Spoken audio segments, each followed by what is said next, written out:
Italian Football Podcast. Hello, everybody, and welcome back to another episode of Questions from the Italian Football Podcast Patrons, where you, our patrons, decide what the show is about by simply sending in your questions via email, DM on Facebook, Instagram, Twitter, but preferably via DM on Patreon.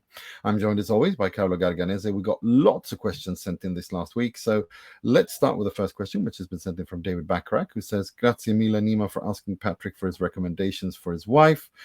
From his wife, already eating a lot of provola and frutti di mare, on the lookout for some zitti alla genovese and his other recommendations. Plus, I appreciate Carlo's recommendations for some piazzas to visit. Life can't get better than being in southern Italy. So that's nice. That's lovely. I'm glad that worked out. Next question, this is actually a question. It comes from Sanat. Says, hi, Alfredo, Carlo, and Nima. Hope you're both having a good start to the week. With the recent file surrounding Inter's search for a new manager, two things became apparent. One, Inter, referring here to the directors, didn't do any sort of succession planning with regards to the coach, or at least it seems that way, given they were quite stingy in giving out only 2-year extensions to Inzaghi each time. You would have thought they were doing some serious scouting in the background, or at least some names lined up if ever Inzaghi felt he was undervalued by Inter and left. Is this common at Italian or other clubs, or were Inter just unusually ill-prepared? Two, there seems to be a jack of imagination with the coaching search. A lack of imagination, with a coaching search, looking only within Serie A for alternative, and this is true not just for Inter, but other clubs who are looking at a new manager. I know there's this feeling that Italian coaches or those with tons of prior experience in the league have a higher chance at success, but I feel like this is more of stirring the same old pot and trying to expect a different result. Is this because of lack of imagination, or is Serie A just not attractive enough anymore to outsiders? Would, for example, an Unai Emery leave Aston Villa to join an Inter or Juve, or would he consider that a lateral or downward move? I'm giving his example not because it's a great fit or anything, but trying to understand what the threshold of non-Serie A clubs, coaches that the top Italian clubs can realistically look to lure away from competing leagues. Thanks and cheers. Well, the Inter were unprepared. I think it's obvious they were unprepared. And the Kivu appointment and the shit show that followed with Fabregas and all of that just just confirms it. Otherwise, they wouldn't have turned up to that meeting with Inzaghi the way they did. They were unaware of everything that happened. Now they're with the comments from the Al Hilal president or the CEO has pissed off Inter even more. They were completely unprepared, and I know that it wasn't, as I said at the time, you can check the video, it kind of went viral. I said Inzaghi's ruined his legacy, or he's harmed his legacy. Well, the more information it comes out, the more he's ruined and he's harming that legacy. He didn't handle it well, but again, this is Marotta's job. This is why he's the president and CEO, is to be 2 steps ahead of everything, to have a contingency plan, to be prepared. And he wasn't. And that's just a fact. It's exactly like when Conte left. They were caught unprepared. They got lucky with Inzaghi because Inzaghi agreed terms with Lazio. Well, now they're not so lucky. They've got a guy whose entire CV consists of 13 matches in the Serie A. That's it. Doesn't mean, that's not an ideal situation to be in. And they didn't prepare.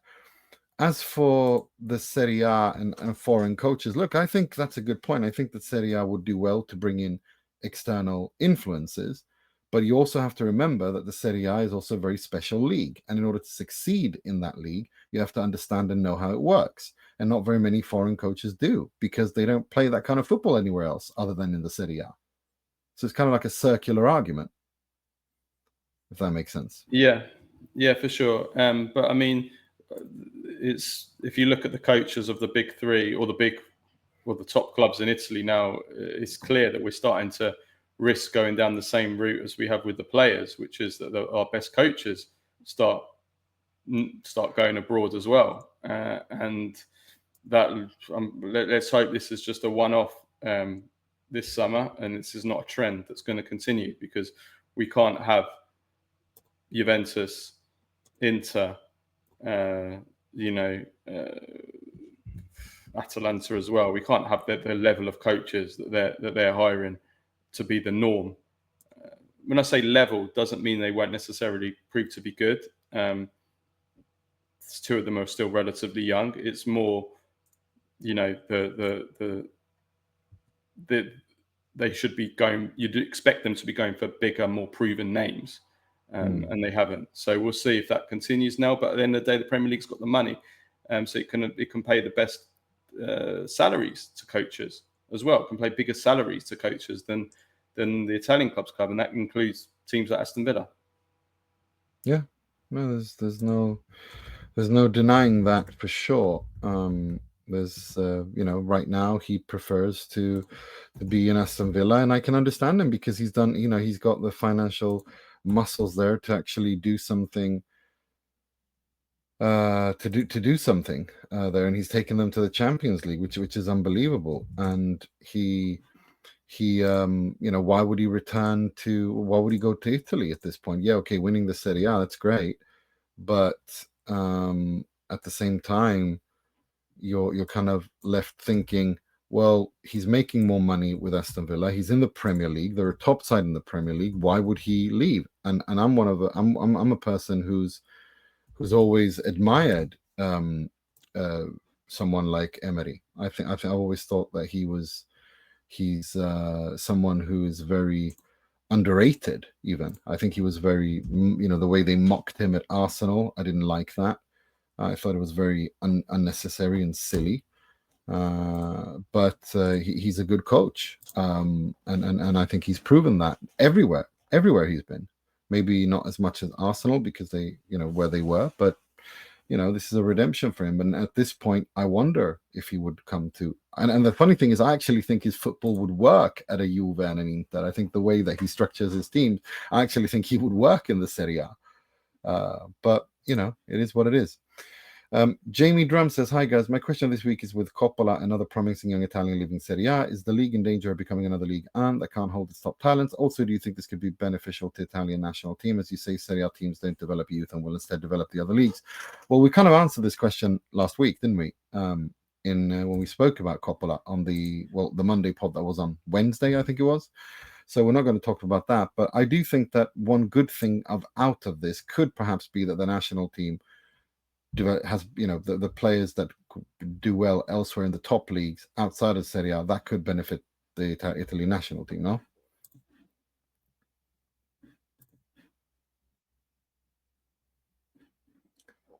you're mute. Yeah, I'm just taking off mute. The reason I put myself on mute is because there's loud noise in my street this morning. So I don't know if you can still hear that in the background. It could benefit the national team. Depends. He needs to play. He needs to get regular game time. And then he needs to develop. Whether that's at Brighton or whether that's at a top Serie A club, it's kind of irrelevant. If you're not playing, doesn't matter if you're in the Premier League or Serie A, you're not going to improve. And that's bad. Obviously, if you're playing at a higher level consistently, then it's probably better playing in the Premier League because you're playing at a higher level. The Premier League is a higher level than Serie A. So yes, as long as he plays regularly, it could benefit the Italian national team. Exactly. And it doesn't become another Calafiori situation, who I hope leaves Arsenal, by the way. Well, yeah, exactly. And that's a good example of how it can go wrong, yeah. Yeah, exactly. Whilst Tonali is an example of how things can go well. So you never really know. But then again, Tonali, okay, they won the League Cup, but it's not like Newcastle are fighting for the biggest trophies. And I don't. No, but he's improving and his level is high. Yeah. So he is, even if he spent the first year out because of the betting and missed the Euros because of it, but yeah.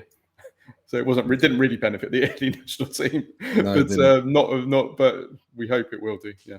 Yeah. Magnus Kaufman says, hi guys, interrelated question. Do you guys rate the Inter signing Sušić and Luis Henrique? And what about Bonny and Leoni from Parma? We know that Kivu played them a lot at Parma last season. And I agree with you, Nima. Inter really, really, really need a good summer market. Thanks for the great pod, Magnus from Oslo. I think it's too soon to say anything about Sušić and Henrique. All I know is that in the Balkans, they are head over heels in love with this Sušić guy. They think he's a predestinato. They think he's unbelievable. Luis Enrique, we'll have to wait and see. I mean, I have to be honest. I don't judge anything this Club World Cup for me. I don't judge anyone or anything based on it because I just want it to end. Because I think Inter need to have a proper break, and then prepare for next season. So I'm kind of, in a way, hoping they exit at the group stage, because the players are exhausted. and we saw that again yesterday. They want to, but they can't execute because they look cooked, and they have looked it for many years. So I think they need a proper holiday, and so I think the best thing that can happen for Inter is if Inter exit this at the group stage. And I don't judge Kivo, I don't judge anyone based on that, because I think this group needs a proper rest, and I hope they get it as soon as possible. As for Bonny and Leone, well, look, Leone we've spoken about, we both like. Bonny, I'm a little bit more on the fence. I don't understand. If you're going to bring him in, then okay, he's going to be a rotation player, or is he going to start? And if he starts, that means Thuram is being sold. Like, you see what I'm saying? Like, for me, rotation players should be players that have more experience, than are prepared to come on and hit the ground running. Young players need playing time to develop. So I don't know. But then again, Kivu has done well. He's got, if one thing he does have is experience working with youngsters. So that's a good thing for him. We had Alfredo Pedula on the podcast on Tuesday. So if you haven't listened to that, listen to that. He says that Bonny is an alter ego of Thuram, is a backup, is an alternative to Thuram. So that's I trust his information. So that's how Inter see him. They see him as an alternative for Thuram. But remember, there is a lot of games, and we saw how tired the Inter players got, and how the two attackers, there was never any alternatives for them.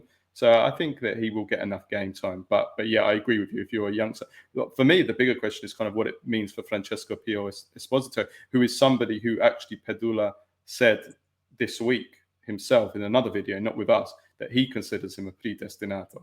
Those were Pedula's words. On who? You cut out. On Pio Esposito. Oh, yeah, Francesco. So the question with Bonny is, I mean, if you sign Bonny, for me, that's a sign for sure that Esposito is getting loaned out, because you're not going to have two fresh youngsters. I don't think you can't have two fresh youngsters as your two backups. You can't. So I think that again, that raises questions also from a separate point of view of, well, why is it that the youngsters that we sign and that we trust for our clubs, including our big clubs, are always foreign youngsters, whereas we don't trust our Italian youngsters? You could maybe argue that Bonny's a little bit further in his development because he played in Serie A last season and Esposito hasn't. He was in Serie B and he's a year or two younger. I get that. But at the same time, I think it does raise that questions of work. Well, we're prepared to have Bonny as part of the first team setup, or whereas Esposito is okay. Well, let's just loan him out. I know some others have felt that way as well. Yeah. No, I mean, look, you know how I feel about the kid. I think he's a monster. I think he's an absolute beast. And I think that I have no problem loaning him out in the Serie A, because I want him to play week in, week out in a team that I want him to play 38 Serie A matches this season. I want him to start 38 matches in the Serie A this season. Because I want to see how he develops, and then I want Inter to bring him back, and if he does really well, build around him. I really think that he's I can't even remember the last Inter Primavera, Inter youth team player I was this excited about. He is something special. He is genuinely something special.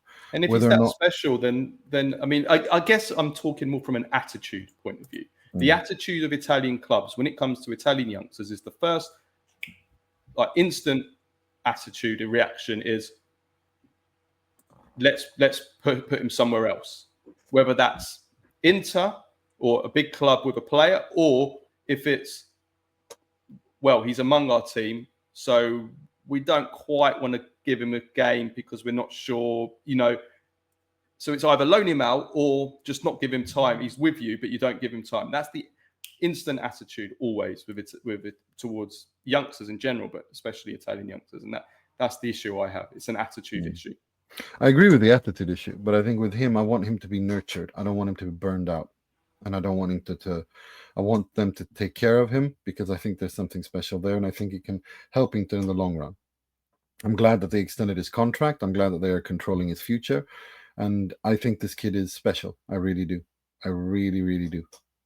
So I think his talent is, but whether or not he makes it or not, we'll have to wait and see. He has got lots of growing up and building and working and maturing to do, but the talent is there. He's a prima punta in a way that Italy hasn't produced in a very long time.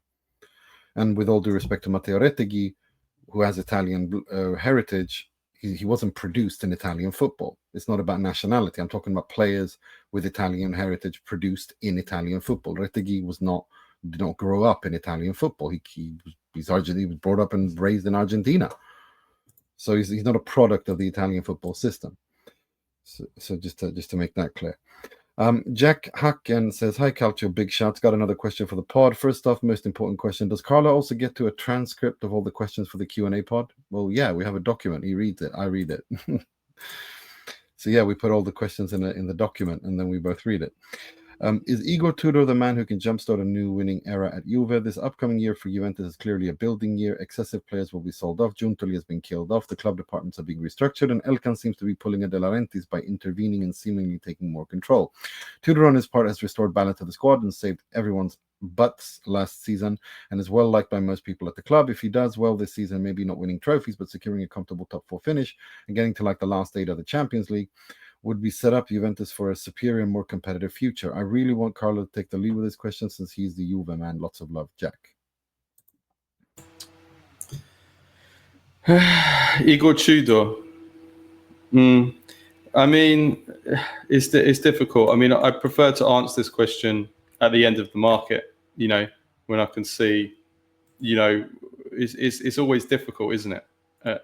Answering this question in the middle of June. Like how bright is the future and everything. But I think that it's true that Tudor has restored balance.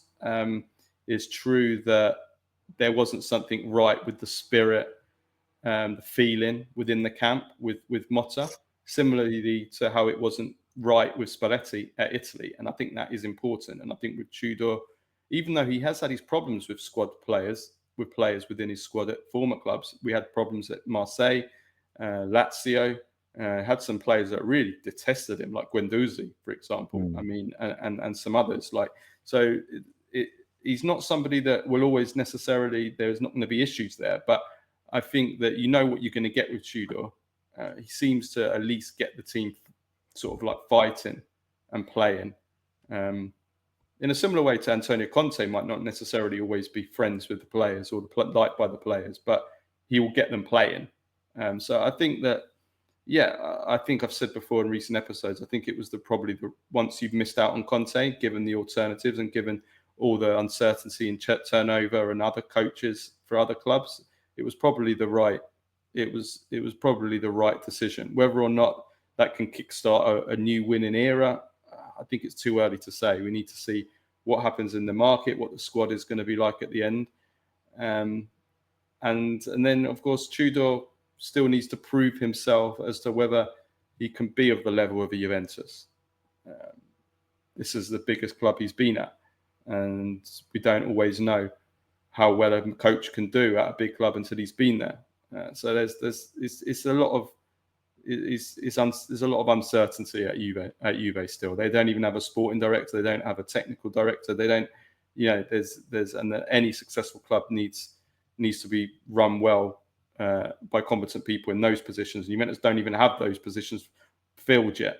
And Comolli, what's he going to be like in his role? And Chiellini, it's a new role for him. So there's too much uncertainty for Juventus to start thinking of getting back to their greatness. Yeah, it's Inter, and again, I keep hammering this point because I think fans need to be realistic. Inter and Juve are in rebuild mode, and people have to adjust their expectations accordingly. Just so they understand. Ahmed Khaled says, hi both. I've accepted the fact now that Kiev was the new manager.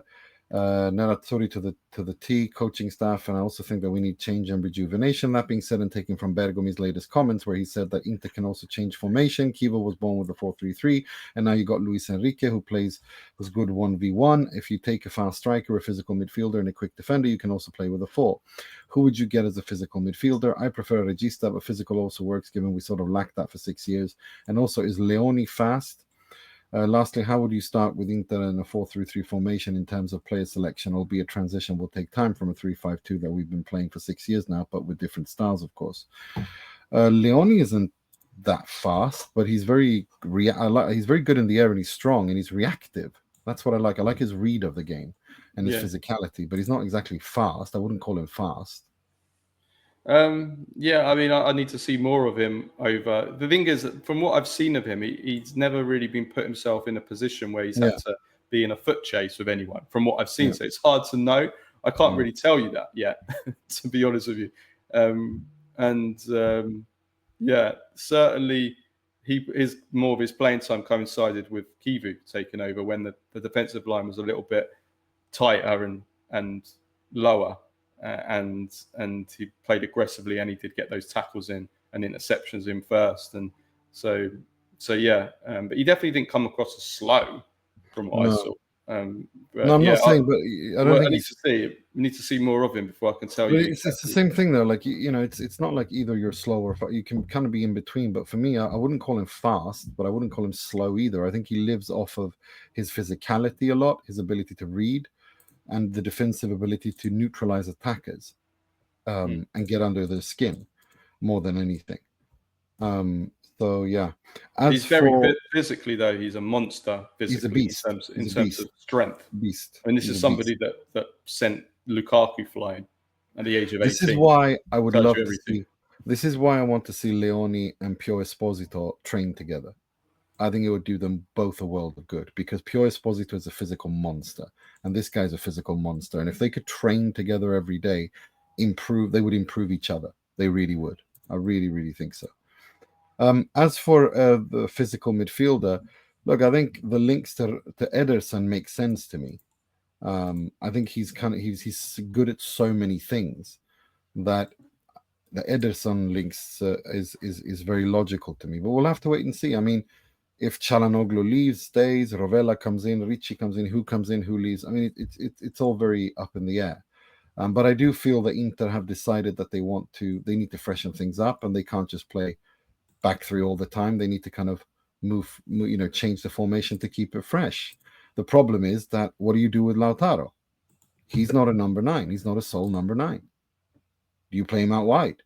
I mean, what do you do? Lautaro Martinez is your captain. He's your highest paid player. He is the player that works best in a 2-man attack. What do you do with him? That's also a question. It's not just change formation to keep it fresh. You also have things you need to deal with, like internal, formation changes, and the squad makeup, and you have to deal with this dynamic. What do you do with Lautaro? And Thuram, what happens to him? Who's the winger you want? Okay, Luis Enrique can play as a winger, but who's going to be the other winger? What happens to Denzel Dumfries? He's a fullback. He's a wingback. The squad isn't set up to play a winger system. Simple as that. It's as simple as that. Yeah. So it will require quite a few mercati to fix that, basically. But yeah, look, Kivo's here. We wish him the best, but it's not an ideal solution. Heine Danielsson says, "Hi guys, just a comment on Jack's question from last week about the best assistant coaches in the golden age. I think my compatriot Jens Bangsbo is worth mentioning. He was an assistant to both Ancelotti and Lippi at Juve, has worked with the Danish national team and other jobs. Lately, he was with Gasperini at Atalanta. He's invented a number of training techniques that are still used today, among other the yo-yo tests." The Bangsbo. Yeah, that's your favorite subject, by all means. Yeah. Well, he's a legend. There's no doubt about that.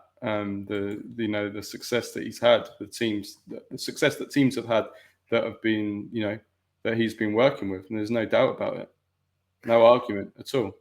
Yeah. I have he was on a podcast with a Swedish journalist called Olof Lund, and he asked him, "It's pretty interesting that you work for Juventus. They always have these rumors and accusation of having used doping. How was it?" And he replies, "Juventus were accused, but there wasn't really any evidence that they were doing anything. There was certainly no doping there, but when I arrived at Juve, the club was like a little pharmacy, both for the players, but also for the players' families, the board, and the same. There was lots of things there, and maybe they gave things to the players that they didn't explain what it was. Medicine was not prescribed to people in the usual way." I mean, it's And then, of course, he's a great, from a physiotherapy or from an athletic point of view, he is, like you said, he's a legend. But it's slightly controversial to talk about him, I'd say, given but do you know what? This is football. Anybody that wants to pretend that doping isn't widespread in football and absolutely rife, in all leagues and all clubs, is got their head in the sands. It's simple as that. And there's obviously things that you can't say, as we can't say as journalists, because we'll get sued. But it's all there. The greatest teams, there's so much evidence dating back to the 1930s when Stanley Matthews was playing. Going to the 1950s with the West German team that doped with pervitin, which was a drug that was used by the Nazi soldiers during the Second World War that they used basically so they never got tired. They used it for their blitzkrieg, where they literally the soldiers never slept. They were awake for 4 days because they were using this pervitin, and that the same drugs was used by the West Germany team that won the 1954 World Cup and beat that legendary Hungary team. You can go through each decade. You can go Inter with the Grande Inter, which has been well documented, under Helenio Herrera, the Café Herrera. You can go into the 70s. You can go into the 80s, the 90s. The stories of high levels of red blood cells among some players rumoured in the France 98. Well, not rumoured, it's on record, France 98 squad. You then, of course, you've got the most infamous of all recently, which everybody knows about, and it would have been the biggest story in football, which is the golden era of Spanish sport. I'm going to say sports to be careful there. And Fuentes, where he was doping all the biggest stars of Spanish sport. That coincided with, of course, the golden era of Spanish football. Barcelona dominating and the Spanish national team winning 3 tournaments in a row. And the blood bag, when it went to court, the blood bags got destroyed in a massive cover-up and the court denied. Fuentes was ready to name all his clients, including all the biggest names in sport that he treated as a doctor, and the court refused him naming who those players were. Now, these players were the biggest stars in football, from his own mouth. These were the biggest stars in football, in Spanish football. So you can probably imagine which kind of names we're talking about here, right? and it got buried. The case got buried. The blood bags, of the doped blood that Fuentes had treated, which would have shown the footballers, and of course you had the Juventus one, which you've mentioned, as well. It's rife in football. There's ways of getting around it. You've got drugs that they do compounding. So they compound drugs together, which creates a performance enhancing effect, but it's actually legal. But then because it's not on the list yet. It's not on the list yet, but a year later it will be on the list. So they basically legally doped. And this is what nutritionists in football, because all football clubs, top football clubs, they all have nutritionists. They have great medical teams. They're basically chemists. They're like Walter White in Breaking Bad. They're in there and they're mixing things together, but they're doing it in a way to get round and not be caught. And the timing, the cycles. That's why you've got doping cycles. You'll notice with certain teams, they'll be playing absolutely amazing. Then all of a sudden, for a month, they just completely go off the boil. And most people would just won't even notice it. They'll just think, they're just on bad form or they're just tired. It's because of doping cycles. You can't dope consistently for 12 months because players will die. Like they will die. So you'll have an off where they call it in those that are in doping circles call it cycling off periods, where suddenly you'll notice that a team that's dominated for years and years and years will suddenly have a season where they're just completely off it. They're a complete disaster. Now have a look at some of the dominant teams in recent years in in European football or English football that have been completely dominated. And then have a look that they're all of a sudden out of nowhere, they'll have a season where they're completely off it. That's what could be called a cycling off period. So it's very, football is rife with doping. Put it that way. Let me just put it that way. Not football, sport in general. I'd say athletics, sport, from tennis to ice soccer, everywhere, everything. Nathan Stocker says, what loanies might return to their clubs next year and make an impact? Particularly keen to hear about Milan. What Milan loanies could return to Milan? Who went out on loan last season? Can't remember. Do they have anyone that went out on loan? Benacer, but he's for sale. They're gonna sell him. Marseille would like him, but I don't think it's going to happen. He'll go somewhere else. Yeah. Who else? I don't think there was any others, was there? No, I don't remember them loaning out anyone in particular. Calabria, but he went out in January, but he's leaving. He's leaving on a free transfer. Tammy Abraham will go back to Roma, and they'll sell him. I can't think of any other Milan ones. Have we missed any? No. I mean, Zeroli, but I think he's going to go. He's going to go out again. Some of the younger players like Zeroli and Desplanche, who's been really good actually in the under-21 team. I was really impressed with the under-21. I don't think it's a great Italy under-21 team, but he's been excellent so far. Italy are in the quarterfinals. He's been good for Palermo as well. Like when that's what I mean. Yeah, he's been really good in the under-21s, commanding, made some big saves. I like him. He could be one. He could be one to watch actually. Yeah. Absolutely. But that's another example. He's someone that you say, okay, if Magnon's going to leave, give him a chance. Yeah. No, absolutely. Do you know what I mean? Yeah. About Milan. But other than that, I don't really, it doesn't feel to me that most of these loan players are gonna, I don't think there's very many of them. Except for Piero Esposito, I can't really think of one.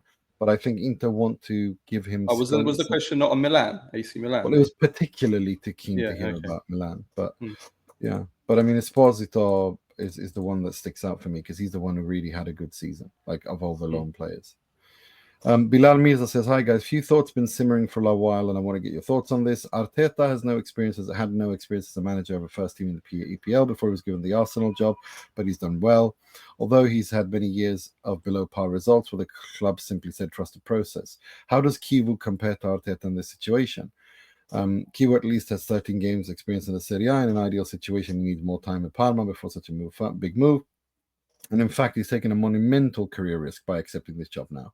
If this goes up in flames like many Inter fans fear, he may find it hard to find another job. Depends entirely on the signs of the disaster. Keep a more positive trail of thought. Kivu did coach Inter Primavera when Inzaghi was the first team manager. Could Inzaghi's influence in Kivu's managerial and tactical style be a key factor for Inter to take such a huge risk appointing a young manager? Could Arteta-esque outcome happen here? And two, which brings me to my next question. Marotta isn't saying clubs' objectives are changing. They're saying our goals are the same as ever. And Kivu even said we want to win the Club World Cup. They aren't protecting a rebuild like many of us think this is. This is a jump-starting a project that has stagnated. Are they just lying to damage control? Is Marotta and the club really thinking they can compete with Kivu when they say our objectives are the same? For someone who's so experienced and considered widely the best sporting director turned president, how can they be so naive here? Is the old man losing his shit? Well, to that first question is we don't know. I mean, it's a risk, and that's, that would be a positive outcome. People talk about Guardiola, Tito Villanueva. They talk about all these, Luis Enrique going from Barcelona B to Roma. Yes, absolutely. We don't know. That's obviously the hope, but there is no guarantee. There is no guarantee here, and that's the thing. You think a club like Inter would be looking for guarantees, especially with regards to your second question, when you go out and say that your objectives remain the same. I mean, that to me is, I don't understand what he's doing when they're saying that. Like it just, you put so much pressure on this new project and this new coach, and it's like, by saying that. I understand why you have to say that, because then you might have a revolt in the squad and players will be on the phones to their agents saying, get me out of here. But I don't know. It's a tricky situation. Yeah, What do you think? yeah. I've got nothing more to add on that. I think you've summarised that pretty well. Gman says, another question for the pod. How realistic do you guys think it would be for Roma to win the Europa League, considering the amazing job Gasperini has done with Atalanta over the years and winning it? The strength of the Europa League seems subpar compared to the last few years, so I believe Gasperini coming into a team where he should be able to comfortably enforce his style of play with the players already there. Seeing how Ranieri could have had this team challenge for the Scudetto given a full season, and Gasperini being on par or arguably better, with the summer window, I feel Roma have a very good chance to finish with silverware one way or another next season. Thank you. What do you think about this? Because I saw the Ranieri Gasperini video introduction press conference, and it was bizarre. It was a bizarre. I didn't watch that, but again, I'll say, like I said with Juventus, it's too early. We have to see what the Roma team's going to look like at the end of the market before we can start looking at objectives and realistic kind of like winning trophies and stuff. But he's right in that the Europa League, the level is lower now because teams don't drop down from the Champions League. But if you do put together a strong team, then absolutely you've got a chance. And I said it, and I say it again now. If Roma had beaten Athletic Bilbao, I think they would have won the Europa League last season. Because Manchester United, Tottenham, I mean, what a state of a final that was. I think that with Ranieri in charge, I think Roma would have won it.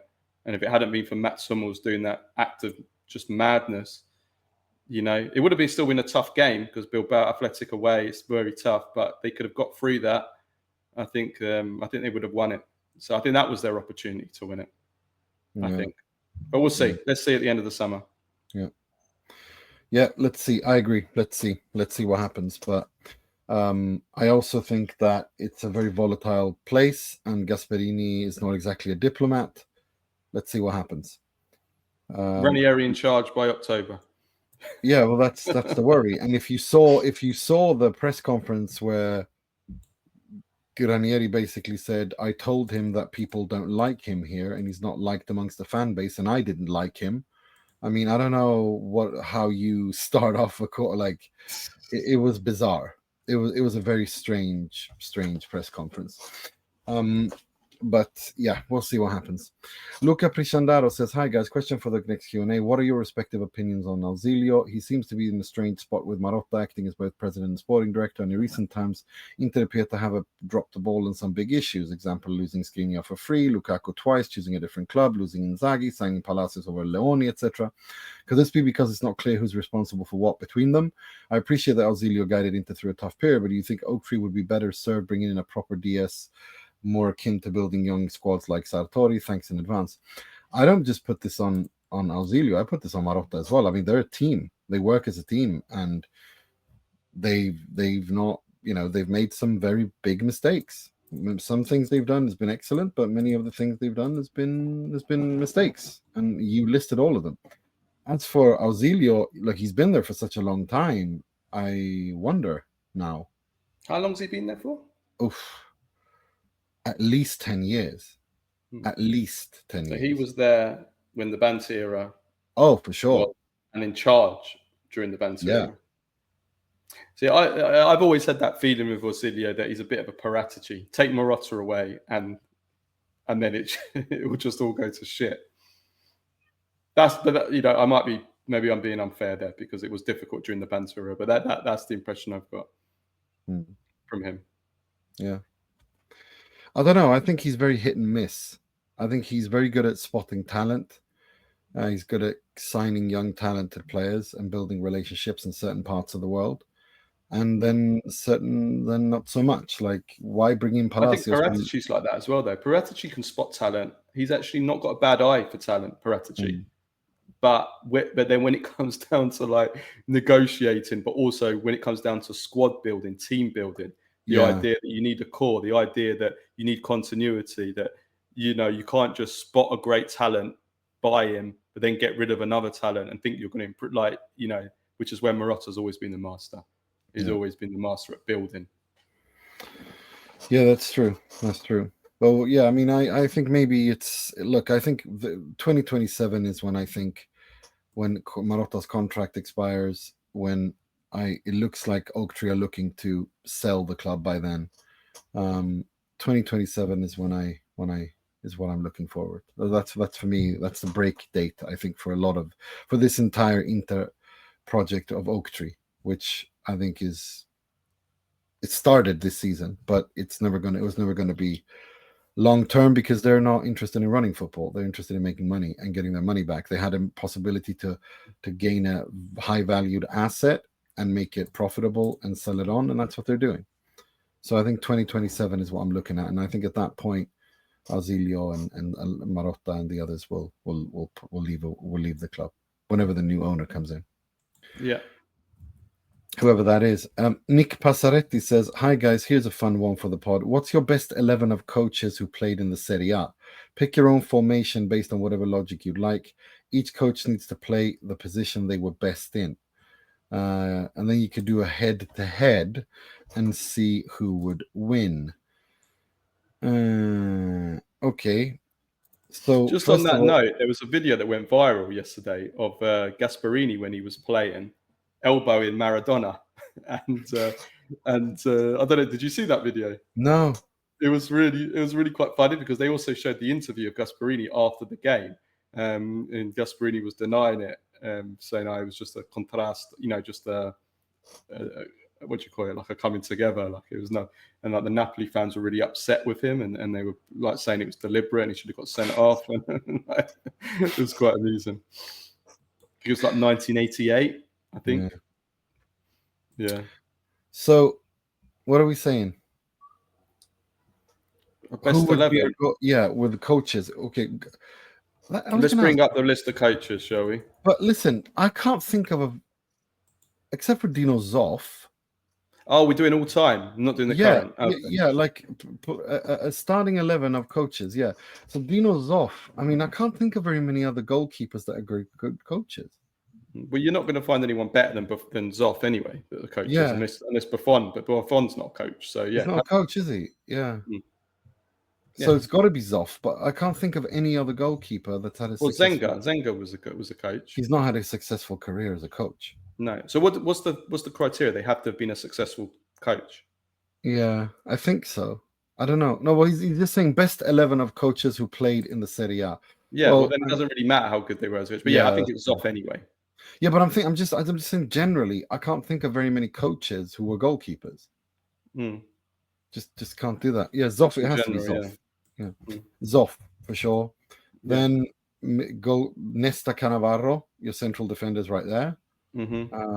Then left back, right back. Cabrini was a coach. Yeah. Gentile was the coach of the Italy under-21s and very successful. Probably their most successful under-21 coach in Cesare Maldini. I mean, you could have Cesare Maldini as well. Yeah, you can. So you could have a back five there. Yeah. Okay, let's play with a back five then. Midfield, Deschamps, Zidane, Deschamps, all successful. Conte, of course, yeah. Capello. Juventus three, yeah, Capello. Pirlo. Yeah. I think go for players who were both, if we can, go for players who were both successful players and coaches. That they get the nod. Yeah. So I think we've got 4 in midfield. Let's just pick one striker, yeah. Pippo Inzaghi. Yeah. Pippo Inzaghi. I'm just thinking of the Allegri was a good player, you know. Yeah, he was. He was a maverick. He was a great player, which was completely opposite of what he was as a coach. He was a maverick. He was like try like long shots and chips and yeah. All right, go on then. Pippo Inzaghi up front. Yeah. Nice one. Next question. Don Galzarano says, thanks for the great, excellent content. I really enjoy the show and appreciate your passion for Italian football. I really enjoy your well-informed insights on the league. My question is for Carlo. Why do you seem so strongly opposed to almost everything American in calcio? I understand the love for tradition, but the American model has clearly proven more successful in terms of revenue, sustainability, and growth. The Dallas Cowboys, for example, are worth $3 billion more than Real Madrid. And we're talking about a team that only plays in the United States.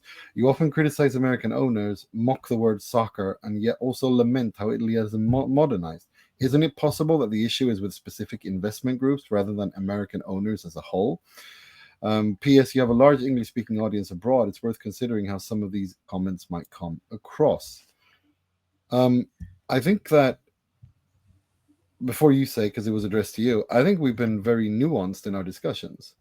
I have to be honest. I think I've said we've been discussing this for years, and I've said that it depends. Like my thing has been that when it comes to financial growth in sports, not just in all sports, I think financial sustainability, marketing, growth, I think the North American professional sports has long won the debate. It's not even up for discussion. Like, and I don't think you disagree with that. No, absolutely, it's there. The proof is there. You can't deny facts. The problem is you've got that translating that into football. That's the issue here. And to be successful, you need to also be successful on the pitch as well as off the pitch. And, you know, if we're talking about Italian football, it's hit and miss, isn't it? To put it, to be really kind, really, in terms of, you know, and has Italian football, there's 11 or 10 or 11 owners in Italian football that are American or North American. Has Italian football done anything other than flatline at best or decline further since there's become more and more American owners? Have we seen any real improvement of Italian football?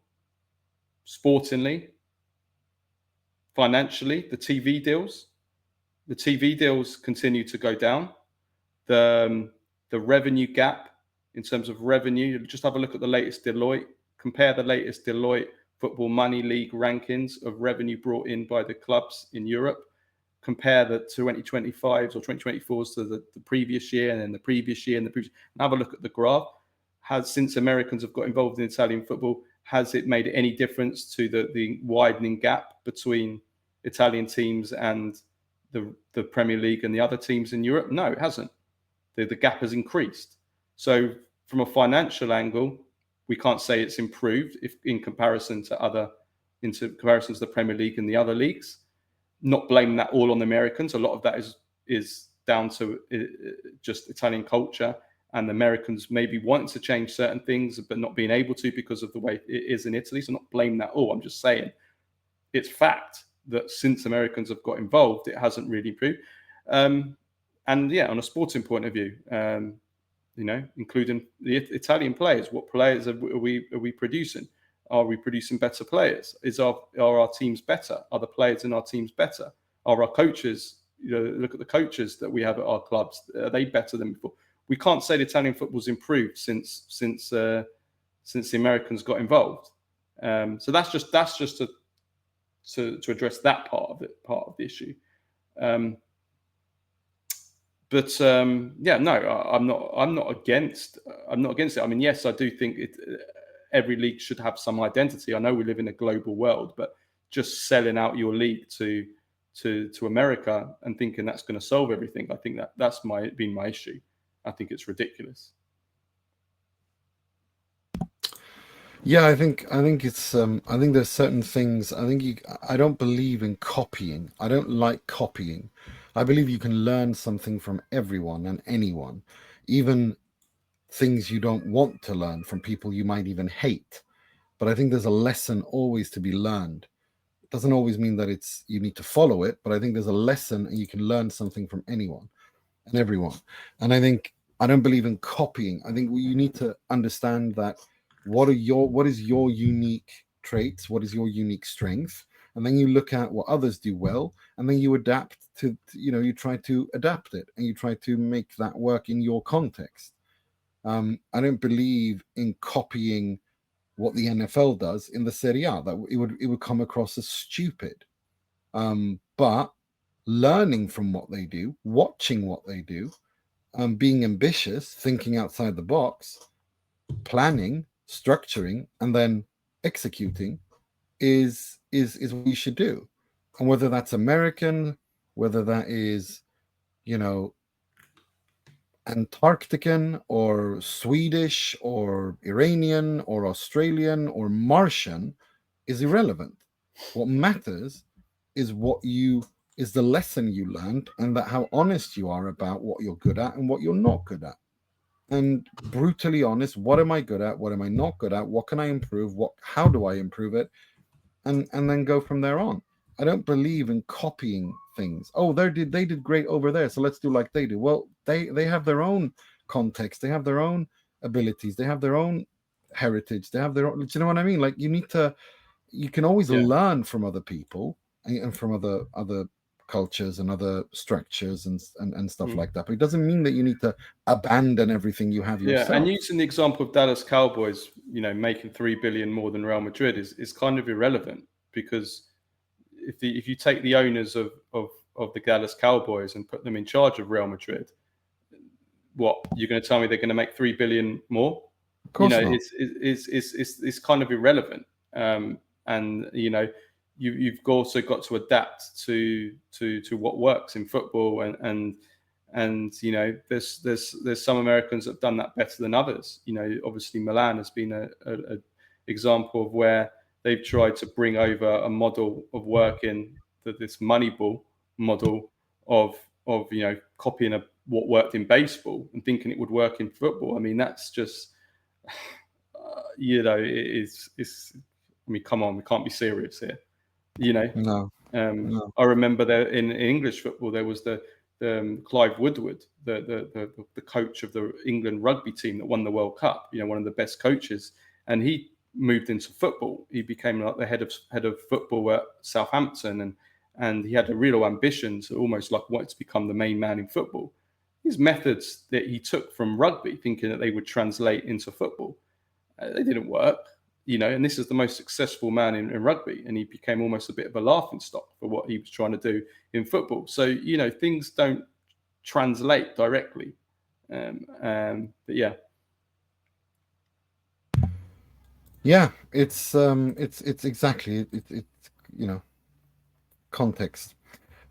Next question. Vito Campanelli says, "Hi guys, which player on Inter do you believe benefits the most with Kivu now there, and which player do you think benefits the least? Thanks. And also, what does Oaktree repaying 400 million back early mean? Is this to free up funds for the transfer market or make the club more appealing for a sale? Also, is there any insight on with how Kivu tactics will be at Inter, and am I the only one that wishes Inter included in his contract that he's required to wear the helmet on the sidelines for every match? Lol, thanks." Okay, which player, winners and losers of Kivu at Inter? I think winners are young players. I think young player, because he has I think youth is a winner, and by automatically, therefore, players like Mkhitaryan, Acerbi, Darmian, etc., they might be losers. Already Arnautovic and Correa are out. There's talk of Taremi leaving. There's talk of rejuvenation, which Inter need. So I think that's mainly that. As for tactically, we need to wait. I think it's way too soon, because we don't know. We don't know. This isn't a coach with a specific identity. Again, 13 matches in the Serie A.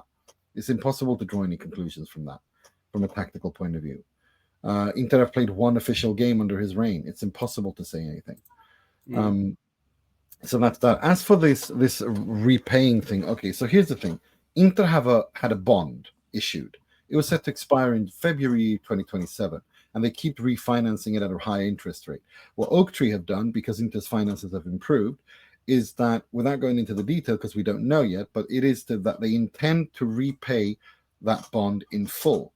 How do they intend to do that? Well, from what we know, it's that they are going to refinance it, meaning they're going to pay that bond off, and they're going to, instead of it being a bond that matures at a certain date, it's going to be a loan with a lower interest rate, and a loan which is also lower, which means that, according to some reports, 100 million of that 400 million bond has come out of Inter's pockets, not Oaktree's pockets, Inter's pockets.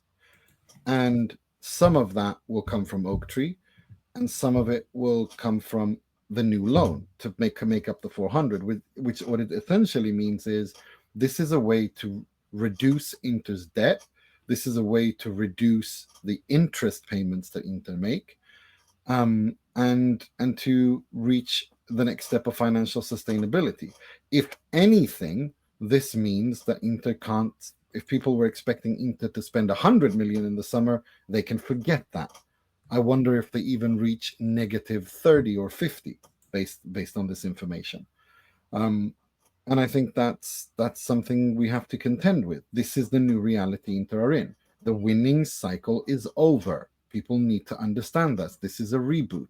This is a rebuild, not just squad wise, but also financially. It requires this because Oak Tree are not football investors. They are a asset management firm, a bank essentially, that comes in to take over to make money.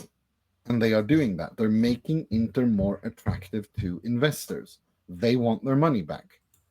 And they want to sell it at a profit. And they're doing everything they need to do in order to make Inter's books and reduce their debt, maximize income, reduce debt, reduce expenditure, and this way reduce the mountain of debt, and from then on be able to make Inter more attractive to new buyers, including a new stadium, which they're working very hard on. So just so we're clear on that, that's what's happened here. Yeah. As for like I said, tactics, we already discussed that, and the helmet would be hilarious if he wore that on the sidelines. Rocky asked, "Ciao boys, question for the pod. What is the best Italian football experience you've had outside of your native countries? I recently went to Morocco and watched a match, Go Raja, and it was an extraordinary experience and very different than what I would have imagined. Always love the pod. Thanks for your hard work this season." Well, my best football experiences are all tied to Italian football. It's at the San Siro, Artemio Franchi. It's footballing experiences I've had in Italy. For me, it will never be beaten is I've said it before, the semi-final of the 2006 World Cup in Dortmund at the Westfalen One of the Stadion. best games ever played, too. I mean, if you ask me, that's one of the best games of international football ever played. Yeah, it was just being part of history. Being part of one of the great legendary games and the most incredible finale and ending to a game. It was just insane. So for me, it has to be that, being there with my friend in front of, surrounded by German fans, watching that corner, me telling my friend Giuseppe because superstitions, I told him to turn around and not watch. I says, if you turn around, we'll score. He turned around. You're a terrorist. You know that. You ruined the World Cup for poor Giuseppe. Yeah. Every time you say this, it just annoys me that you're this insanity. This like you ruined the World Cup for Giuseppe. Literally ruined it for him. Yeah. All because he was at the bathroom when Materazzi scored that header. No, he wasn't at the bathroom. It was I told him to turn around for the during the Czech Republic. We had a corner and we were like really nervous because it was 0-0. If we lost, we probably would have got. We would think we would have gone out if we'd have lost. Yeah. And it was 0-0. We just lost Nesta. Materazzi had come on, and Materazzi's reputation was bad at that time. And we were like, oh shit, Nesta's just done his groin. So even if we go through, we're not. He's not going to play again. But are we even going to get through? We've got Materazzi at the back. He's going to make some blunder or something. And anyway, we got a corner. So we're already kind of like, not feeling too good. And I said to him, well, because I always used to call him a jinx anyway. And I said, turn around. And, you are unbelievable. If you turn around, we'll score. So he turned around and we scored. Materazzi scored the header. So from there, the next game we played against Australia, and of course, it was going bad. We were down to 10 men. And then we get the penalty. And I still insist now, if we didn't score that penalty, I think we'd have lost it, probably without lost it time. Without a doubt. And so I said to him, you're going to have to turn around. We can't risk not scoring it. We're going out. So he turned around, Totti scored. Quarterfinals, we played Ukraine. We won easily. So he was allowed to watch all of that. And then the semi-final. Yeah, we played against Germany, and we got a corner like 119th minute, didn't we? Of course. And I just said to him, "Go on, Pep, turn around, go on. It might bring us some luck." And so he turned around, and then we scored. And he was like facing me, and I like jumped up because I think I said it before. I was behind the goal and I was diagonally right opposite where where Grosso was hitting it from. I was in the diagonal and he put it into this corner, and so I saw it as soon as he hit it.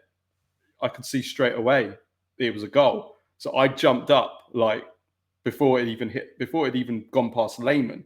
I jumped up celebrating. I was probably the first person in the stadium to jump up, and then he was there, and we just went berserk. And there was all these Germans around us that were like crying, and like it was like the Maracanazzo in 1950 when like Brazil, like that's what it was like.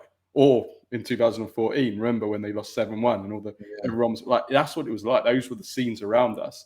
And they played straight after full time. They played "You'll Never Walk Alone," and then I brought tears to my, because that's such an emotional song, football anthem, and that brought tears to my eyes as well. It was an incredible experience. Yeah, no, for me, I think it's got to be. It's one of many. It's. You didn't go to Munich in 2010. No.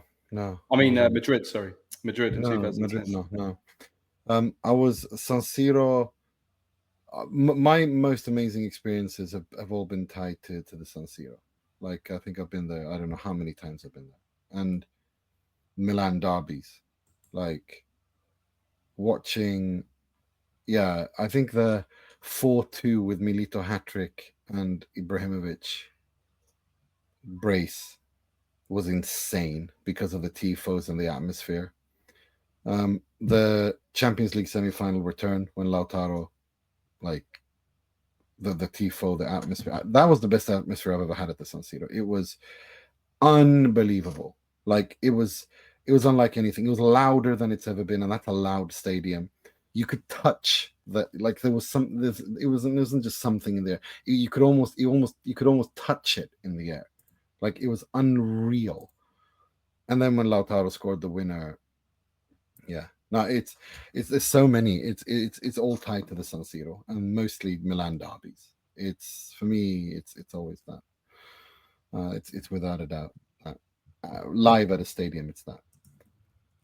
Right, next question. Majin Tenshi says, amazing work on the Vieri interview. He's been one of my favorite strikers along Batistuta during the 90s and early 2000s, also in the winning 11 video game. Questions for the pod.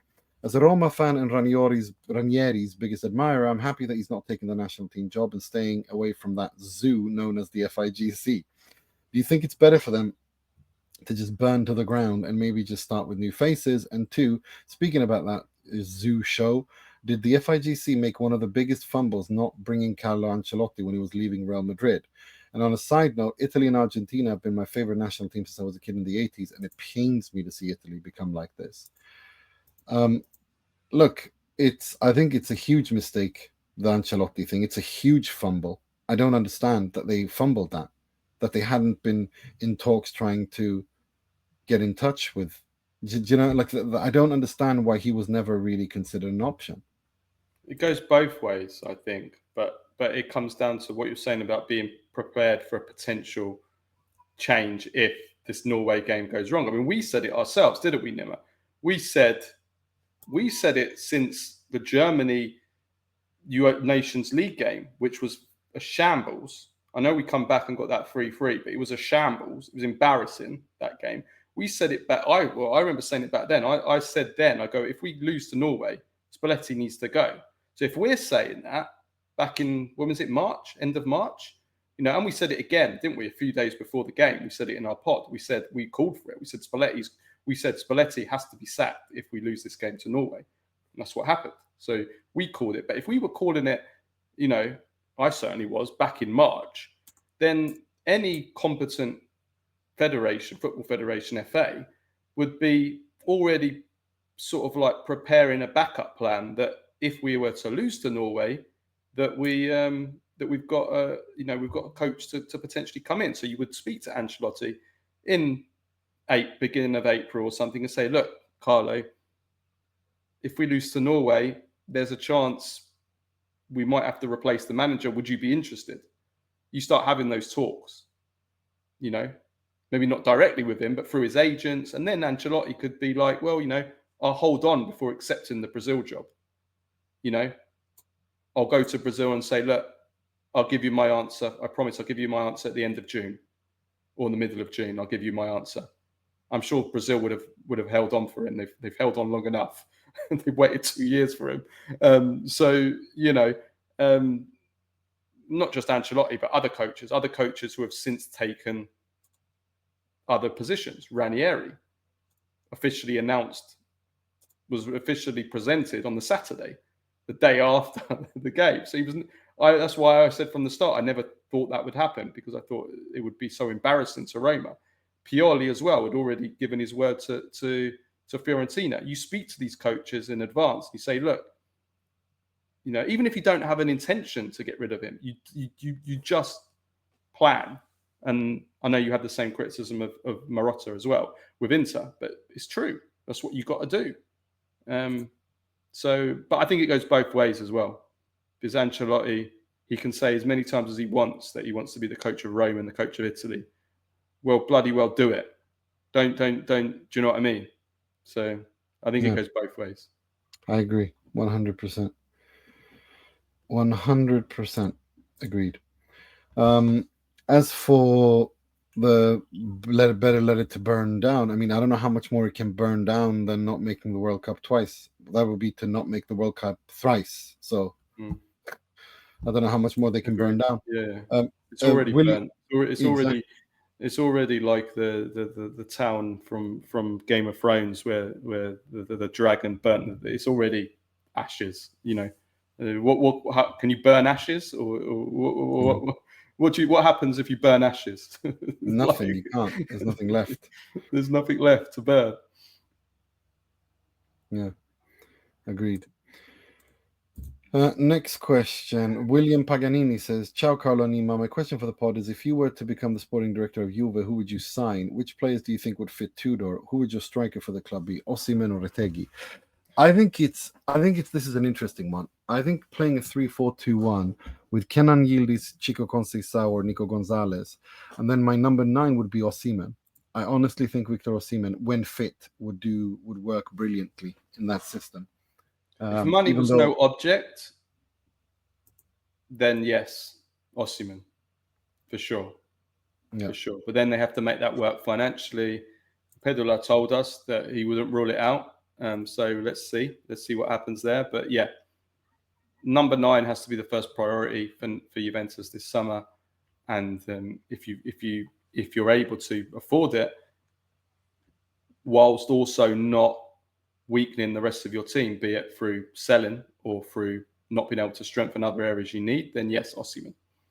But it can't be at the expense of weakening the rest of your team, because then it defeats the whole purpose of doing that. Yeah. Agreed. 100%. But yeah, I would play the 3-4-2-1. I'd play a 3-4-2-1 because I think that's how Juve works best with this squad. And I'd build around, like I said, Kenan Yildiz is the future. Build around him, and bring in players that function around him. But I think if you're going to play a 3-4-2-1 with a double pivot, I think Kefren Thuram is key in that as well. So yeah, we'll see.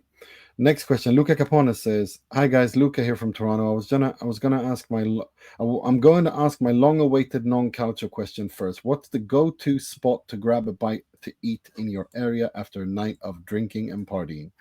Any classic hole-in-the-wall spots the world should know about after crushing pints in Bedford and Gothenburg?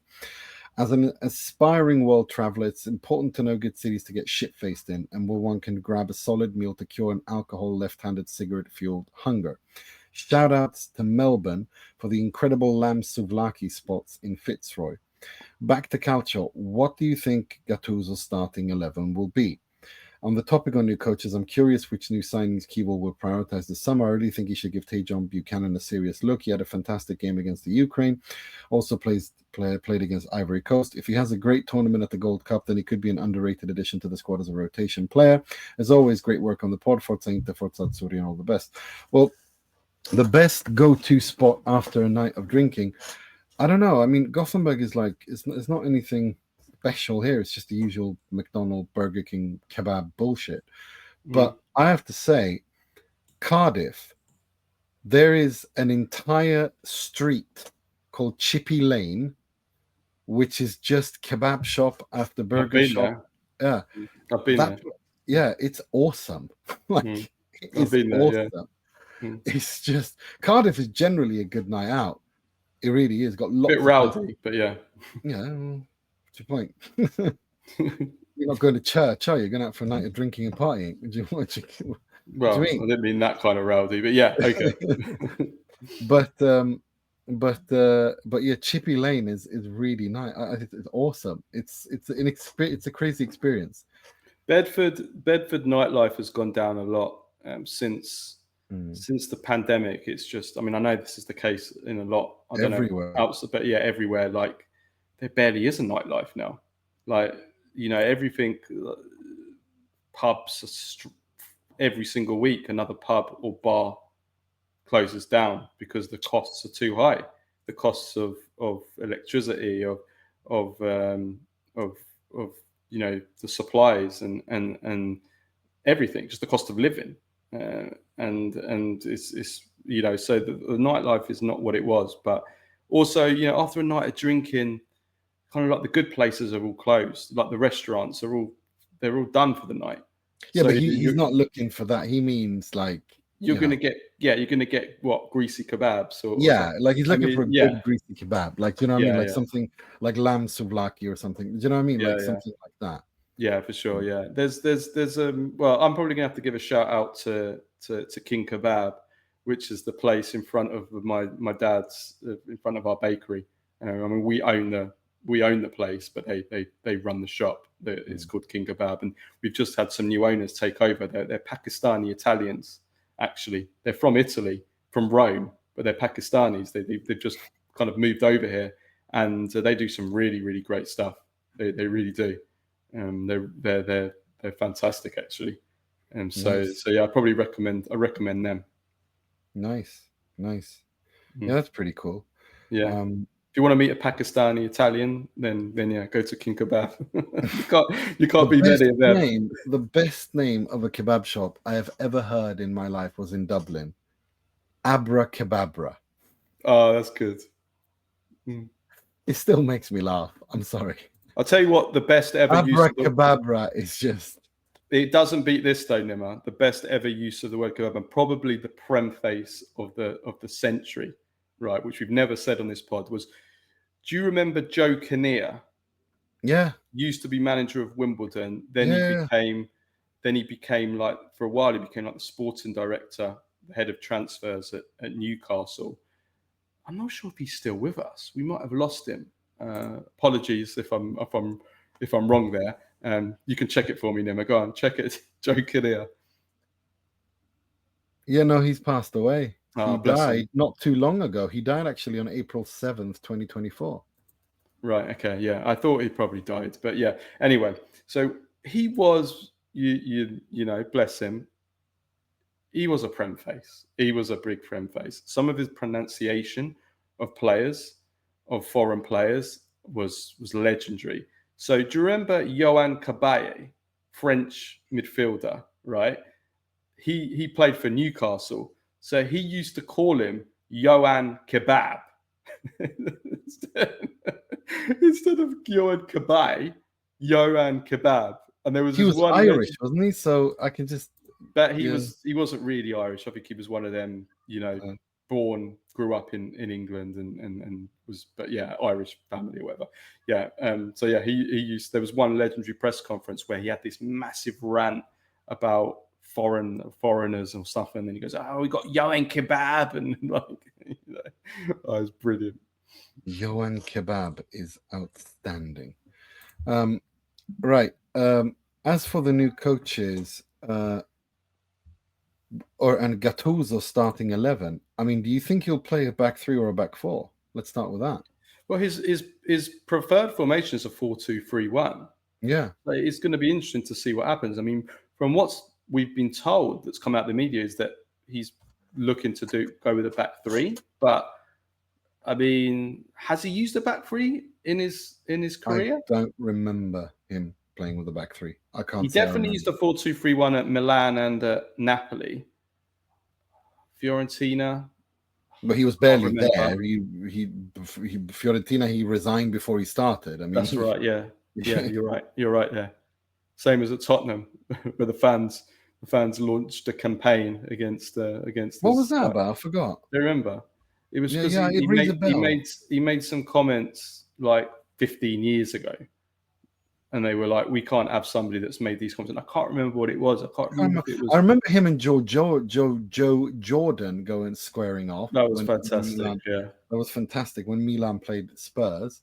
Yeah, it was some comments that he made like 15 years ago, like really old comments when he was still a player, and they were like, "We can't have a manager that makes comments like this." I can't remember if it was sexist or if it was racist or I can't remember, but it was like 15 years ago, and like anyone that knows Gattuso knows he's a man of integrity, and he's a man that sometimes he might not verbalize himself the right way, but he's a good man. I can tell you that. So, but anyway, I don't know. I honestly don't know. I don't know what he'll play. Here it says. Let me see. Yeah, I found it up now, and it says. He says himself, "I struggle to believe that this was the reason that the move to Tottenham didn't happen. More likely, the image of my argument with Joe Jordan, their back then assistant manager, still remains for their fans. I'm certainly not racist, nor sexist, nor homophobic. Previous statements of mine have been misrepresented. Why don't you ask my ex-teammates and players I have managed about my relationships with them? I have been called a terrone at every stadium.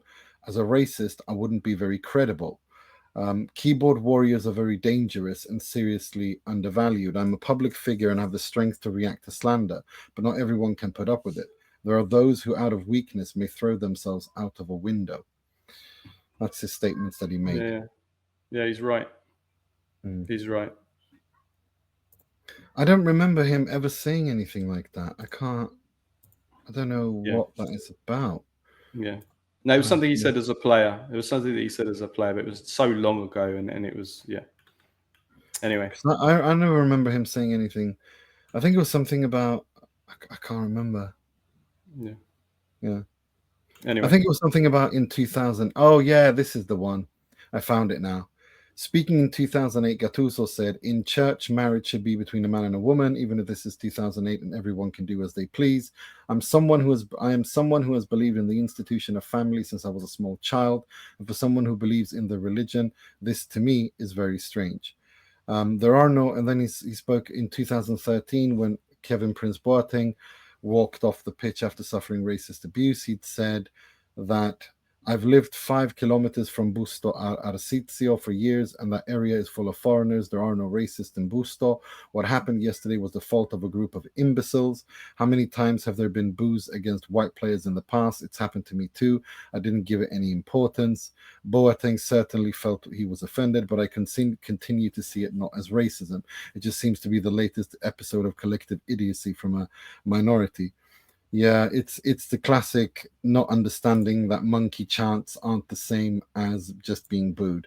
But this was 2013, and people have a right to learn from their mistakes and understand that it's a bit different.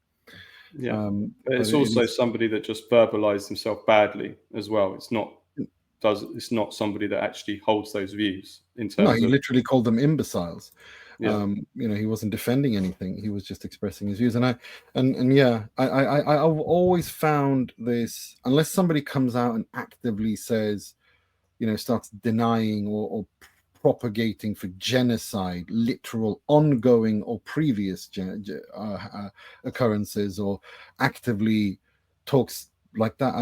I really don't like it when this notion that holding football players and sports people to some sort of a higher account than we do politicians is absurd to me, because it's politicizing non-political contexts. Unless Gattuso came out and said, "Kill them lot and they should be hung out and they should be do you know what I mean? Like that kind of, to me, I don't care about the politics of sports stars or musicians or whatever. It's of absolute no importance to me. Yeah, I agree.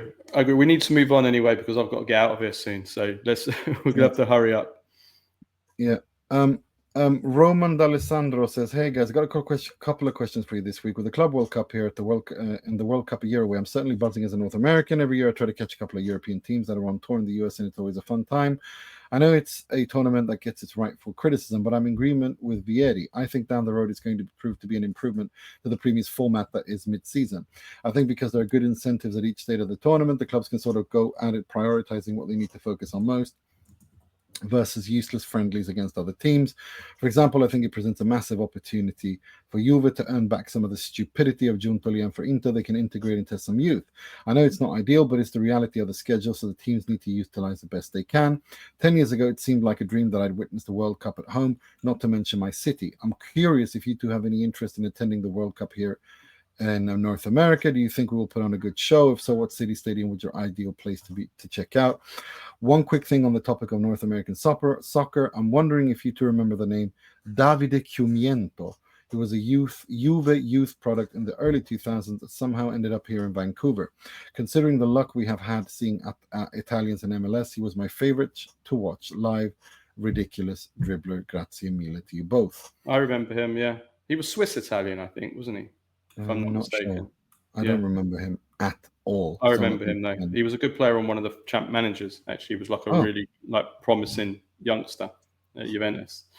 Yeah, I remember him. I think it's great, the World Cup going to America. I think that's great. The last one in 94 was certainly it wasn't the highest quality World Cup, but it was certainly, exciting for sure, and for Italy especially. We got to the final. So yeah, I think that's great. As for this Club World Cup, I think I said in a group that we were in them the other day, if they'd have created this Club World Cup 40 years ago, it would have been the best thing ever. Because 40 years ago, all the best talent in the world was spread out among not only all the leagues in Europe, and I'm talking about even leagues that the youngsters now will call farmers leagues.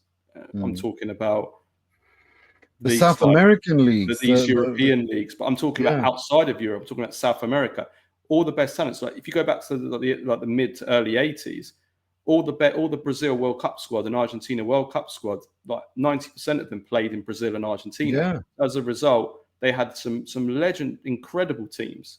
And same for all the South American teams, because all the South American national players played in their South American nations.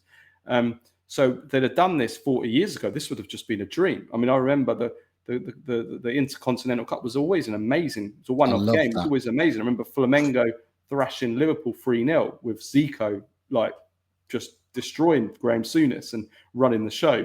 And, so it would have been amazing. The problem is that now, today, that the best players in the world are monopolized by one league, and outside of that one league, the Premier League, by just a very small handful of super clubs: Real Madrid, Barcelona, PSG, Bayern Munich, and then after that you're struggling. So as a result of that, because all the best players are monopolised, which that's also destroyed the Champions League. But you have a tournament like this, and it's just there's too much of a gap between the European teams, or the top European teams, and the teams from all around the world. And that's the problem with this Club World Cup. I support the concept, but unfortunately, football is not what it was, and that's why it's going to be that's why it's going to be it's difficult selling this tournament. I love the idea conceptually. I wish we would go back to a world where football teams and leagues that it wasn't just one league, wasn't just a super league. I wish we could go back to that, because that's when football was at its best, but we're not there. And then on top of that, there's of course the issue of there's too many games, and you're playing football in June, and it's exhausting players, and that's probably a negative knock-on effect of this Club World Cup, that in a year's time, when the World Cup is on, these players are going to be exhausted, also because of not having this summer to rest. So yeah, that's the issue. Yeah, no, I agree with everything you said. And as to the question about attending the World Cup, I have no plans to do so, but there is my favorite stadium is in North America is the Mercedes-Benz in Atlanta, Georgia. I think that thing is just unbelievable. Like that is that's a architectural like wonder of the world. It for me, that is like, from what I've seen and how it's built and what they can do with it, it's the best stadium in the world. Like, it's I've just never been to New York, so I would love to go there. But Italy have to qualify. Yeah. I don't think we're going to qualify. Exactly. No, but as for the stadiums, I've been banging on about it for like almost 10 years on Twitter, but the Mercedes-Benz in Atlanta, Georgia is truly an architectural wonder. It's just unbelievable. That would be cool to see. Peter says, "Hi guys, I've been listening for a while now, but just recently became a patron. I've officially become addicted to your podcast. I love the fact that your pod is not censored, and the banter between you two is very entertaining to listen to. I found myself taking the long way home from work just so I can listen to some episodes." Well, that's lovely. I've even cancelled my satellite radio subscription because I'd rather listen to you two. I thought you guys might want to hear one of my childhood memories related to Serie A. Well, thank you very much, first of all, Peter. That's wow. I grew up in a family of big Inter fans. As far as I can remember, I could wake up on weekends to my father watching every game that was available on TV. Recently, during the second leg of the Barca game, I looked over to see my 2 and 4-year-olds banging on the coffee table to every goal, and that reminded me of my childhood. I remember once going with my parents to purchase a coffee table and my mother asking my father if he would survive the weekend. My father looked around to see if anyone was watching, then crouched down to me and asked me to bang on the table as hard as I could. After playing that table like a drum and my mother telling me to stop, he turns to my mother and says, "Vedi, è forte questo tavolo. Andiamo, Inter gioca fra mezz'ora."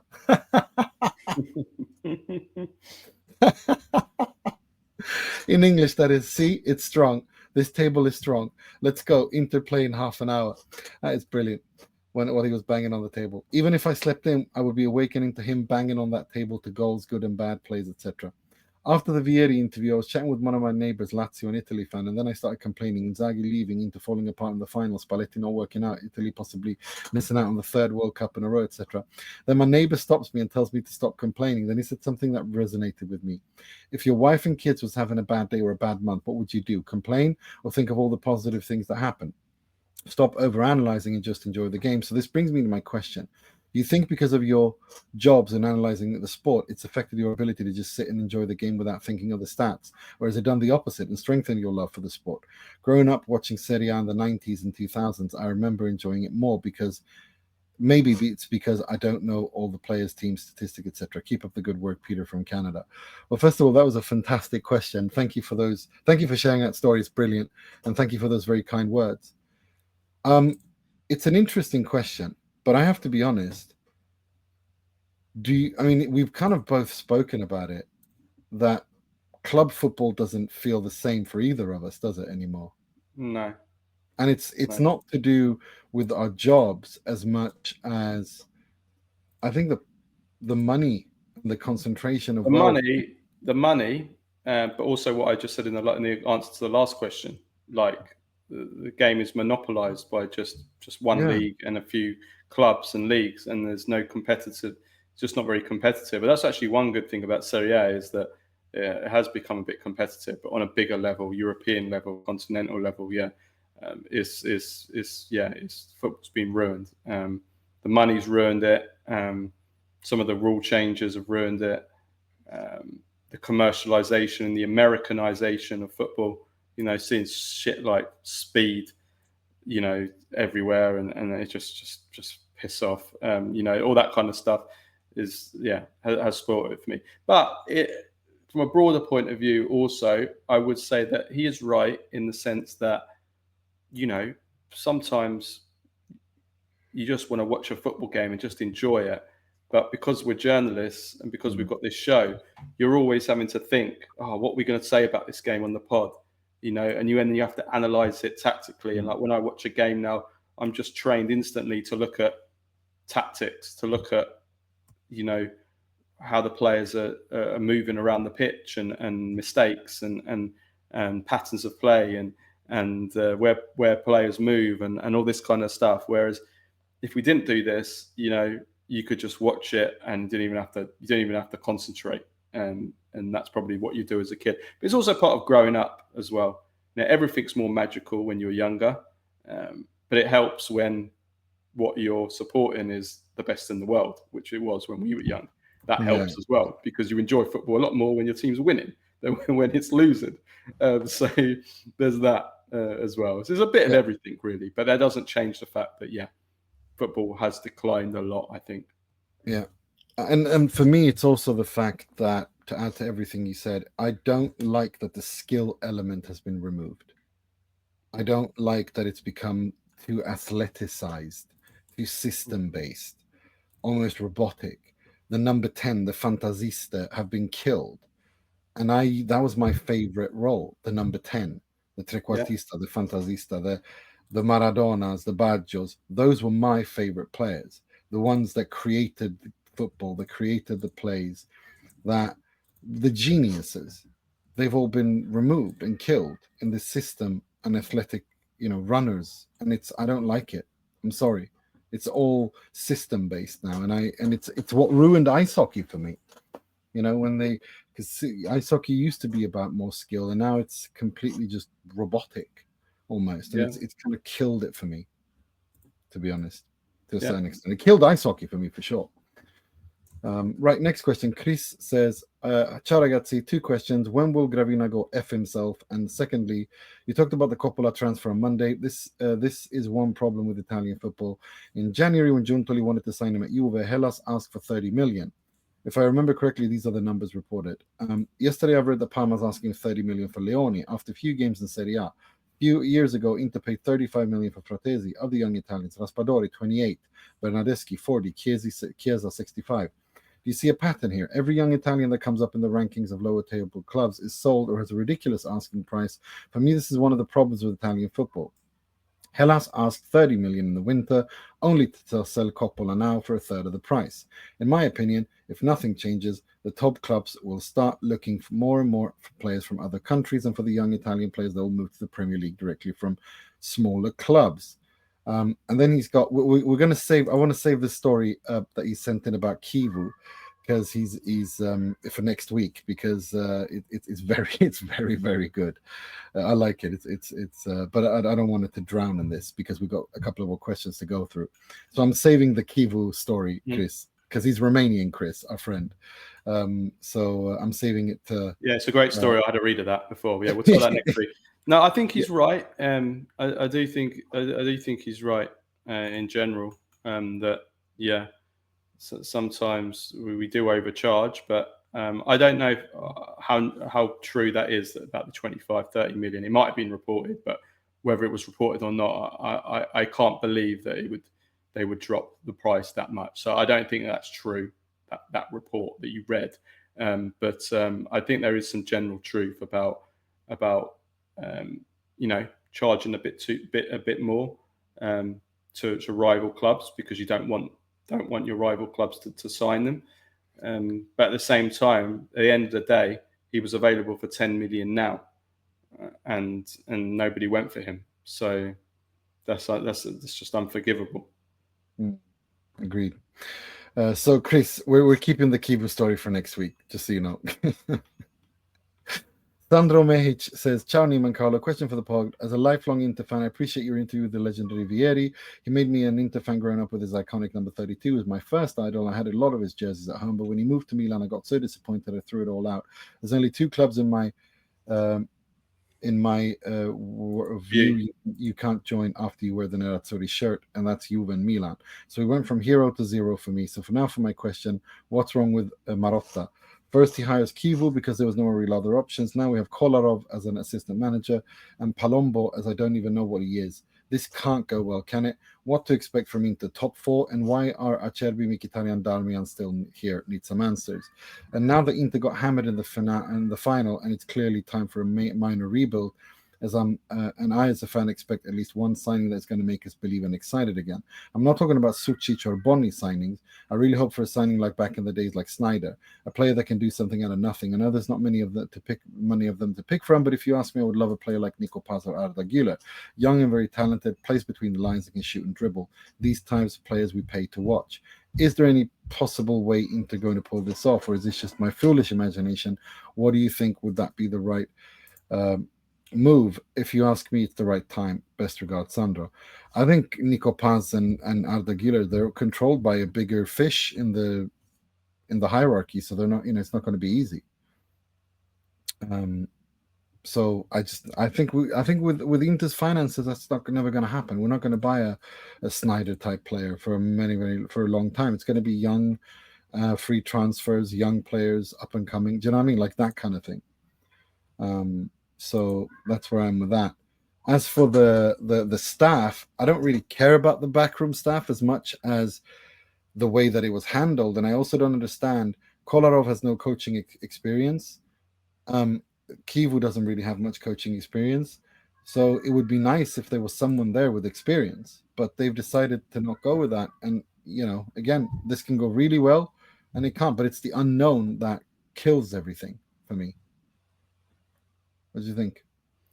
Yeah, I agree with you. I can't really add anything to that. Really, I think you summed it up well. As for Vieri, I know someone who, when Vieri signed for Milan, took his Vieri shirt out to the back and burned it whilst playing C'è Solo Inter. So yeah, Vieri going to Milan the way he did. He was way past his best at that point, anyway. So yeah, but it was the way. I know, of course he was, yeah. But it was the way that it happened. And then he also, if you remember, he's the one who lost the header to Adriano in that Milan derby, the legendary 3-2 Milan derby. So it is what it is. But yeah, I know a lot of Inter fans were disgusted, but he is still an Inter fan, so lasciamo perdere. Dylan Motta says, "Hi guys, I know you're both down on the Club World Cup as a whole for good reason, seeing how it may destroy the football ecosystem with all the prize money and ruin the upcoming season with all this extra football for certain clubs. But I wanted to talk about what will happen on the pitch. 1. Similar to World Cups of the old, is there a sense of wonder or curiosity for you seeing Inter and Juve take on clubs from around the world which most Italian fans have no familiarity with? 2.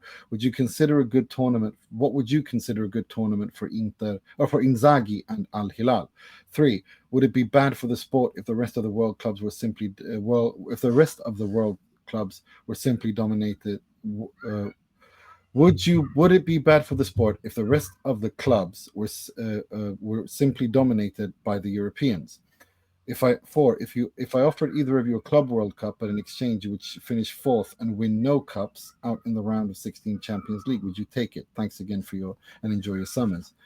I do not give two F's about what happens to Inzaghi and Al Hilal. I'm sorry, but I can't care at all what happens to Al Hilal. I care even less how Inzaghi does there.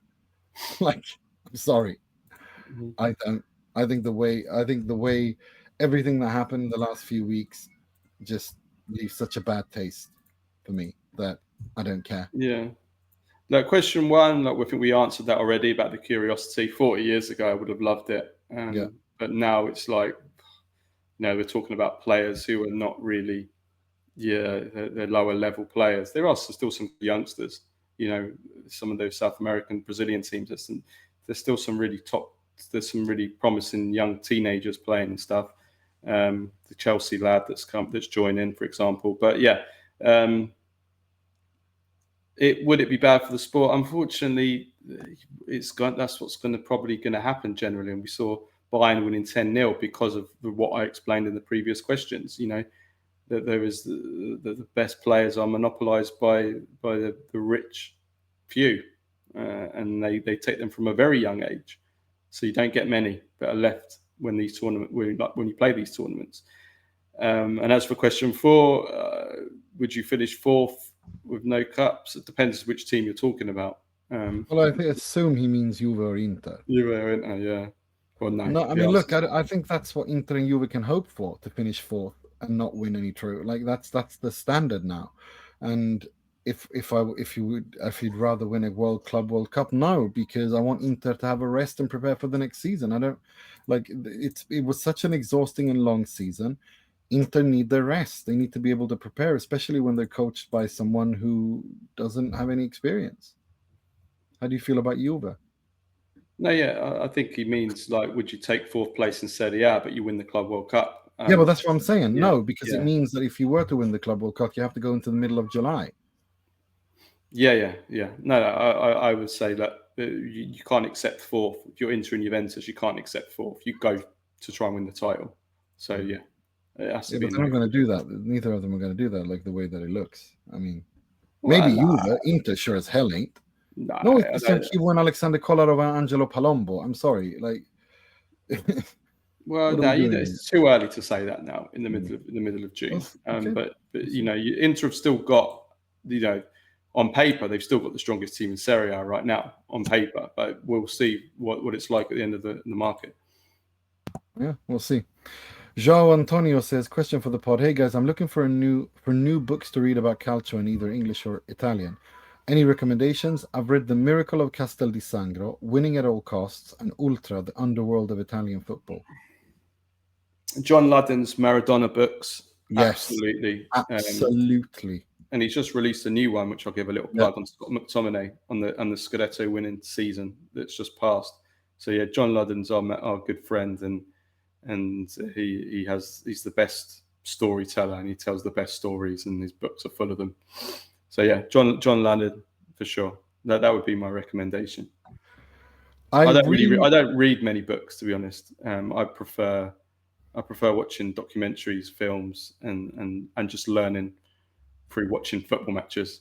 You watch football matches is the best way to learn. Or watching old football matches with the commentary, you learn everything you need to know. Yeah. I think the Italian job that Gabriele Marcotti wrote, I really like that.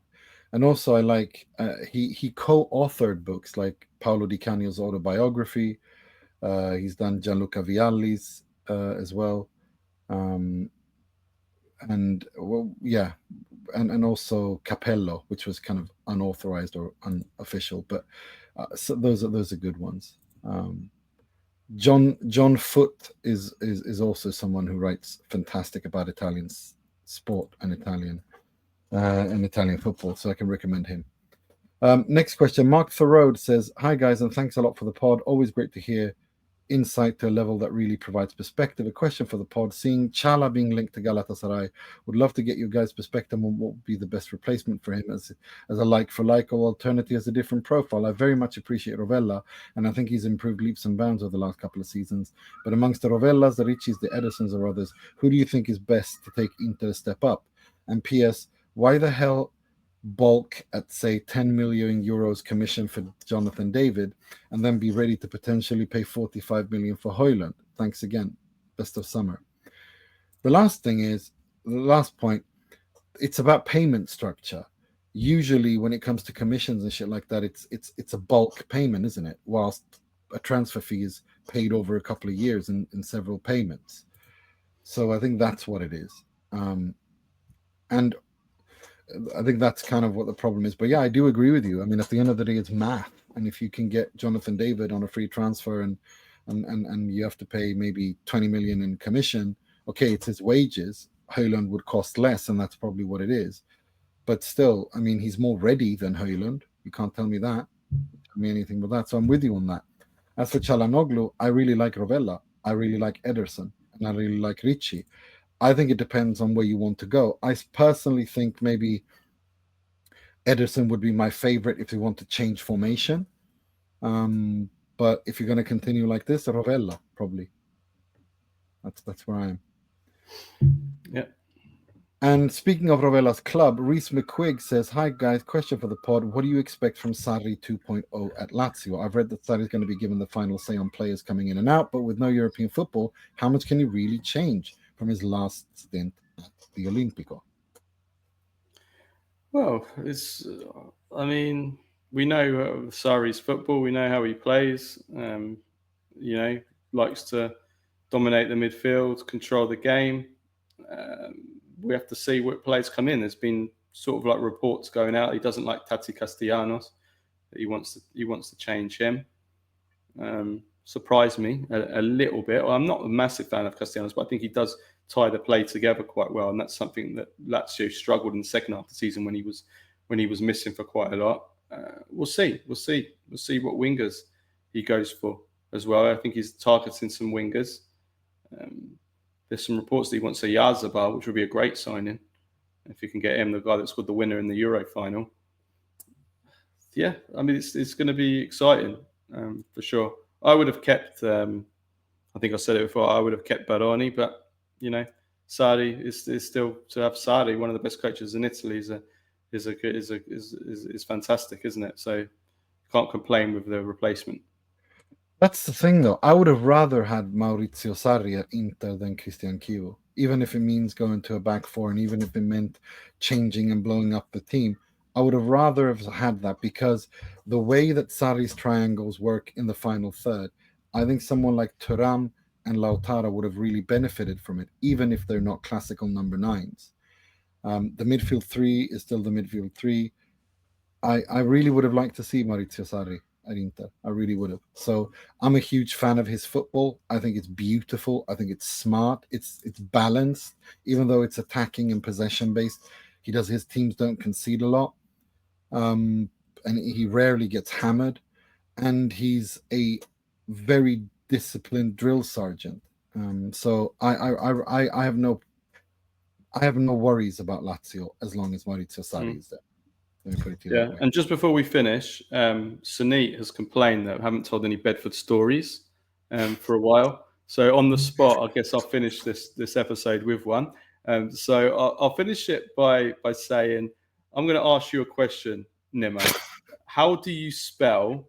And the reason why I'm asking you this is because we were labeling some products at a cake shop the other day, and we were putting labels on a bucket of buttercream, right? So Spiky had to write on the bucket buttercream, label it buttercream. My dad asked him to put buttercream on. So how do you spell buttercream? Buttercream. Correct. Right. Yeah. This is how Spiky wrote buttercream on the label. BATA, one word. Second word, CRE. Buttercream. Buttercream. There's your Bedford story. So that's all good. That's sounds like a Neapolitan dialect word, doesn't it? Like, Buttercream. Like, do you know what I mean? Yeah, brilliant. It's spiky. Brilliant. Right. That's all the questions we had time for, or that's all the questions you'd sent in rather this week. Please do keep sending in your questions. We'll be back next week on Monday for a regular show. And then we'll do the Q&A as well. So please send in your questions via Instagram, Twitter, Facebook, email, but preferably via DM on Patreon. Until next time, take care of yourselves and each other. Ciao, ciao.